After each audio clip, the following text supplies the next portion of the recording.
I think people are surprised when they hear how hard this has been.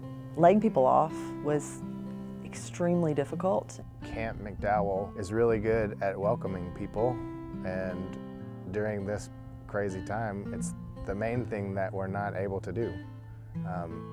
We've gotten creative about ways that we can welcome people, and obviously we're trying to be very safe and mindful of keeping everyone safe. But it might be helpful to go back a year ago to see where all of those things came from. It was great. We were moving right along. We had full conference center bookings. We had schools coming, booked for farm school, MEC. We had our preschool, Magnolia Preschool is running with 12 kids there every day. We were looking forward to summer. We had hired a summer staff, had everybody come into Camp McDowell. It was March the 13th when we realized the severity of the pandemic, and everybody remembers that week. We realized that the schools were canceling all of their field trips, and so Corey made the immediate decision to let go of our seasonal staff. So those were the people that were there for the farm school and the McDowell Environmental Center. Most everybody stayed and were able to live there. They continued to volunteer their time for us because they were making videos for all the kids.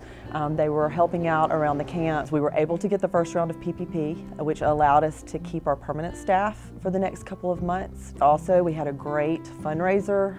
We called it the Camp In, and it was a lot of fun, and it was lovely how quickly everybody came together and showed outpouring of love for camp. We had to make the very hard decision of closing summer camp. We tried to push it off till July, and then as we all saw in the world that this was going to go on and on, we had to close summer camp, Bethany's kids, special sessions, all of the conference groups that were coming in, and it was just heart-wrenching. So in June, we furloughed 34 of our 47 staff members, and that was the permanent staff. We had started to do some family camps and day passes, so we were able to bring some people back onto the campus and welcome people then.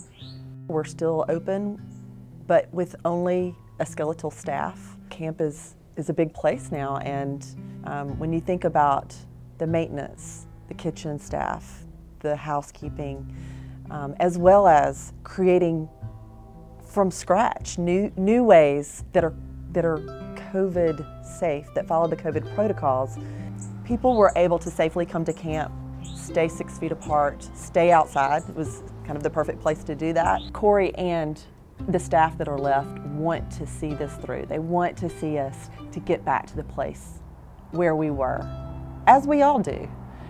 The first thing that you can do for camp is to pray for Corey and his staff. They have had a tremendously difficult year, and they have handled it with grace and dignity and kindness. We're very grateful for things like a second round of PPP to help us kind of bridge the gap of getting to where we are, to where we want to be, to where we can welcome people.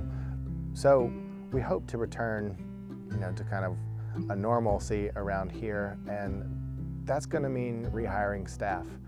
Our people who know how to clean our spaces and to cook in our kitchens and to fix the quirky things that go wrong around here. Those are all special people to Camp McDowell, and that's part of the reason why camp is so special, is because of the people who take care of it, not only who provide programming, but for who cook and clean and fix. It's all part of the joys of being in God's backyard. I think the ways that people can support camp are through day passes and family trips up here during the weekends. You can come and you can hike and you can canoe, and we'll be happy to feed you if you come for a weekend. We can also help with our upcoming fundraiser. We are having an I Love Camp McDowell fundraiser that's going to go from February 14th to February 19th and have a nightly release party of Camp In. So I hope that people can tune in and watch that and give generously to camp in this time of need. We are really excited about the time ahead. We see the light at the end of the tunnel. The vaccines are rolling. We will get back to camp and we will be able to welcome people again. We don't know exactly what day that is, but when it happens, we're going to be ready.